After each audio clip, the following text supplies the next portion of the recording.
کہ ان کی رہائی اڈیالہ جیل سے ہی ہوگی، کیس ان پر ہے کوئی نہیں، اور وہ کوئی ڈیل مانگ ہی نہیں رہے، وہ صرف اتنی بات کر رہے ہیں کہ بھائی جو ججز ہیں وہ ڈرے سہمے ہوئے ہیں، ان کو جس طرح آپ نے ڈرایا ہوا ہے بس پیچھے ہٹ جائیں، ان کو قانون کے مطابق فیصلہ کرنے دے، تو ہمارے کیسز تو ویسے ہی ختم ہے، کوئی ڈیل کی ضرورت ہی نہیں ہے، کوئی این آر او کی ضرورت ہی نہیں ہے۔ تو بیسیکلی یہ پورا جو سسٹم ہے وہ عمران خان سے این آر او مانگ رہا ہے کہ یہ حکومت جو ہے وہ چلتی رہے، لیکن یہ بات عمران خان ماننے کے لیے بالکل تیار نہیں ہے۔ تو عمران خان نے کہا ریٹن مطالبات نہیں ہوں گے، مطالبہ وہی ہے جو میں نے کر دی ہے، بس حکومت نے جواب دینا ہے۔ اور آج کے مذاکرات کی یہ جو نشست ہے اس کے اندر ملاقات تو ابھی آپ دیکھ رہے ہیں ہونے جا رہی ہے، لیکن نکلتا ہوا اس سے کچھ دکھائی نہیں دے رہا۔ ایک نئی تاریخ ہوگی، گپ شپ ہوگی، چائے پئیں گے اکٹھے بیٹھ کے، تو یہی چیز نظر آتی ہے۔ دوسرا ایک اور بڑا بریک تھرو ہے، اور وہ 9 مئی کے کیسز کے اندر آپ کو علم ہے 105 لوگوں کو پچھلے دنوں سزائیں سنائی گئی، اور ان سزاؤں کے اندر کچھ ایسے لوگ تھے جن کی 2 سال سزا تھی، 3 سال سزا تھی، کچھ کی 7 سال، 9 سال، 10 سال میکسیمم جو ہے وہ قید بامشقت سنائی گئی۔ اچھا، جیلوں کے اندر ان کو جو ہے وہ ٹرانسفر کیا گیا، لیکن اب بھی آپ نے دیکھا کہ نہ وکالت ناموں پہ دستخط ہونے دیے جا رہے ہیں، نہ کسی طریقے سے جو ہے وہاں پہ باقاعدہ یہ معاملہ بھی لاہور ہائی کورٹ کے اندر پہنچا ہوا ہے، لیکن وہاں بھی جو لوگ ہیں ان کو آپ ڈرائیں دھمکائیں، وہ بھائی اس طرح آپ بچ نہیں سکتے، آپ اپیل کریں۔ آرمی چیف کے نام جو ہے وہ 67 لوگوں نے اپیل کی ہے، یہ ریم کی اپیل ہوتی ہے، جس کے اندر آج 19 جو سزا یافتہ مجرمان ہیں ان کو رہا کرنے کا حکم دیا گیا ہے، منظور کر لیے گئے اپیل۔ اور یہ میں آپ کے سامنے ڈیٹیل رکھ رہا ہوں۔ سانیہ 9 مئی کی سزاؤں پر عمل درآمد کے دوران مجرمان نے قانونی حق استعمال کرتے ہوئے ریم اور معافی کی پٹیشن دائر کی۔ مجموعی طور پر 67 مجرمان نے ریم کی پٹیشن دائر کی، 48 پٹیشنز کو قانونی کارروائی کے لیے کورٹس آف اپیل میں نظر ثانی کے لیے ارسال کیا گیا ہے۔ 19 مجرمان کی پٹیشنز کو خالصتاً انسانی بنیادوں پر قانون کے مطابق منظور کیا گیا ہے، جس عدالت پہ یہ سوال ہے کہ وہ خود غیر انسانی جو ہے وہ معاملات پہ قائم ہے، اس کی کوئی اتھارٹی اس طرح نہیں ہے، تو وہ بھی اب انسانی بنیادوں پر جو ہے نا وہ یہ سزا کہا گیا ہے کہ معاف کر رہے ہیں۔ اور دائر کی گئی دیگر ریم کی پٹیشن پر عمل درآمد مقررہ مدت میں قانون کے مطابق کیا جائے گا۔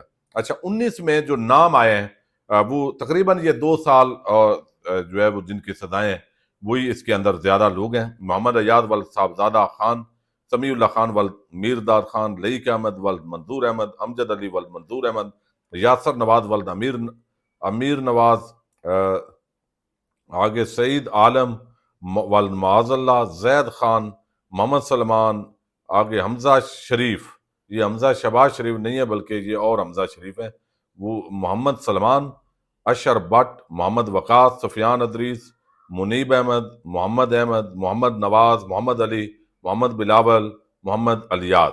ان کہا گیا کہ ان جو آئی ایس پی آر کی پریس ریلیز ہے اس کے مطابق ان مجرمان کو باضابطے کی کارروائی مکمل ہونے کے بعد رہا کیا جا رہا ہے۔ دیگر تمام مجرمان کے پاس بھی اپیل کرنے اور قانون اور آئین کے مطابق دیگر قانونی حقوق برقرار ہیں۔ سزاؤں کی معافی ہمارے منصفانہ قانونی عمل اور انصاف کی مضبوطی کا ثبوت ہے۔ یہ نظام ہمدردی اور رحم کے اصولوں کو مد نظر رکھتے ہوئے انصاف کی فراہمی کو یقینی بناتا ہے۔ اس سے قبل اپریل 2024 میں قانون کے مطابق انسانی ہمدردی کی بنیاد پر 20 مجرمان کی رہائی کا حکم صادر کیا گیا تھا۔ اب یہ دیکھیے کہ ایسی عدالت جس میں 105 کے 105 لوگوں کو سزا ہو جائے، کوئی بھی بے گناہ نہیں ہے، تو وہاں پہ یہ خالصتاً انسانی جو ہے وہ بنیادوں پر یہ سزاؤں کی معافی ہوئی ہے۔ اب اس کے اندر ایک تو نظر آتا ہے کہ جو انٹرنیشنل پریشر ہے جس کی وجہ سے جی ایس پی پلس جو پلس سٹیٹس ہے یورپی یونین کا، جو سوالات اٹھائے گئے ہیں ان کو مطمئن کرنے کی بغیر یہ کوشش کی گئی ہے۔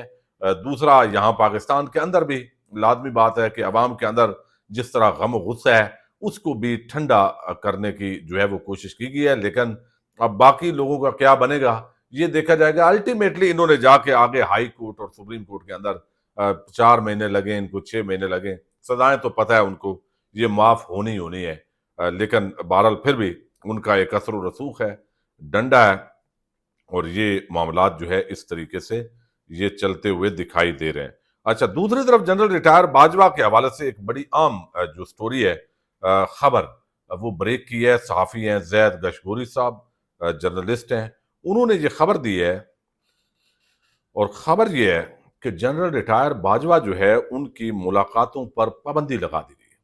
حالانکہ 2 سال کا عرصہ جب کوئی افسر ریٹائر ہوتا ہے تو اس کے بعد وہ سیاسی سرگرمیوں میں بھی حصہ لے سکتا ہے، وہ گفتگو بھی کر سکتا ہے، وہ کہیں سیمینار میں جا سکتا ہے، جہاں پہ وہ چاہے اپنی وہ اسٹیٹمنٹ دے سکتا ہے. وہ آزاد شہری کی حیثیت سے اس کے جو حقوق ہیں قانون کے مطابق وہ اس کو مل جاتے ہیں. لیکن ایسے لگتا ہے یہ ان کی سٹوری کے مطابق جنرل ریٹائر جو باجوہ ہیں ان سے ملاقات کرنے پر پابندی ہے، مل نہیں سکتے. وجہ کیا بتائی گئی ہے؟ وجہ وہ بتاتے ہیں کہ جو ٹیم ہے، لیگل ٹیم جنرل ریٹائر فیض حمید کی، وہ یہ سمجھتی ہے کہ بھائی جو جنرل فیض پر الزام لگائے گئے ہیں اس کے اندر جو ہے وہ تو جنرل باجوہ کی بھی انپٹ ہے، اور وہ اس سارے معاملے کا ان کو علم ہے، اور یہ جو کچھ پالیسیز تھی وہ بحیثیت ادارہ پالیسیز تھی. تو اب وہ یعنی جنرل باجوہ کو بھی پیش کیا جائے فوجی عدالت کے اندر، جہاں پہ آفیشل سیکرٹ ایکٹ کے تحت فیلڈ کورٹ مارشل کی کارروائی ہو رہی ہے، تو وہ پیش کیا جانا چاہیے تاکہ معاملات کلیئر ہو، دودھ کا دودھ اور پانی کا پانی ہو. تو اب باجوہ صاحب جو ہے ان کو وہاں پہ پیش نہیں کرنا، چونکہ اور نیا ایک پنڈورا باکس کھلے گا جو بظاہر اس خبر سے تاثر ملتا ہے. اور اب وہ بتاتے ہیں کہ سابق army chief general Qamar Javed Bajwa کو لوگوں سے ملنے سے منع کر دیا گیا ہے. جنرل ریٹائر باجوہ پاکستان میں ہی موجود ہیں. فیض حمید نے جنرل باجوہ کا بیان ریکارڈ کرانے کا بھی مطالبہ کر دیا ہے. یہ بڑی عام جو ہے وہ سٹوری ہے. اب جنرل فیض حمید کے خلاف مقدمہ اسی مہینے اختتام کو پہنچ جائے گا، یہ بھی جو ہے وہ توقع ہے. تو اب اگر باجوہ صاحب کا بیان نہیں آتا اور فیض حمید کو سزا بھی ہو جاتی ہے تو اب لوگ سمجھتے ہیں کہ جو اندرونی معاملات ہوتے ہیں ہر ادارے کے اندر، کوئی ایک آرمی چیف بننا چاہتا ہوتا ہے، کوئی دوسرا بننا چاہتا ہوتا ہے. پرانا بھی آپ کو علم ہے، جنرل عاصم منیر جب D G I S I تھے ان کو ہٹا کے وہ کیا تو باجوہ صاحب کی رضامندی کے، باجوہ صاحب کے کہنے پر ہی یہ تبدیلی ہوئی تھی. تو جنرل فیض حمید کو D G I S I لگا دیا گیا. پھر ایک بیانیہ پھیلایا گیا جو ٹاؤٹ ہیں ان کی طرف سے کہ جو جنرل عاصم منیر ہیں ان کے آرمی چیف بننے سے روکنے کے لیے فیض حمید جو ہے انہوں نے اس وقت کردار ادا کیا. حالانکہ یہ لابنگ اور یہ چیزیں روٹین کے مطابق ہر دور میں چلتی رہتی ہیں، لیکن اس کو ایک ایسا اظہار ہو رہا ہے کہ جیسے یہ فیض حمید سے کوئی وہ اندرونی جو کشمکش ہے اسی تناظر کے اندر جو ہے ان کا سارا معاملہ ہوا ہے. بہرحال انہوں نے اگر کوئی جرم کیا ہے تو سزا ملنی چاہیے، اور اگر باجوہ صاحب نے بھی ساتھ وہ شریک جرم ہے تو ان کو بھی ملنی چاہیے. اور آج جو کچھ ہوا ہے، موجودہ جو سابق D G I S I کوئی ندیم انجم کا معاملہ ہے تو اس کو بھی کھلنا چاہیے، اور موجودہ آرمی چیف اور جو موجودہ D G I S I ہیں، تاکہ کل کو یہ بھی جو ہے ان کے حوالے سے بھی پھر کم از کم یہ راستہ تو کھلے گا کہ کوئی اگر ظلم زیادتی یا کسی کوئی الزام ہے تو اس کے حوالے سے جو ہے وہ ان کا احتساب ہو. تو بعض لوگ اس تناظر کے اندر اس سارے معاملے کو دیکھ رہے ہیں. بہرحال یہ ایک بہت بڑی ڈیولپمنٹ ہے. جنرل باجوہ کی ملاقات پر بتایا گیا کہ پابندی لگا دی گئی، اور فیض حمید نے ان کا بیان ریکارڈ کرانے کا مطالبہ کیا ہے. دیکھتے ہیں کیا ہوتا ہے. پاکستان زندہ باد.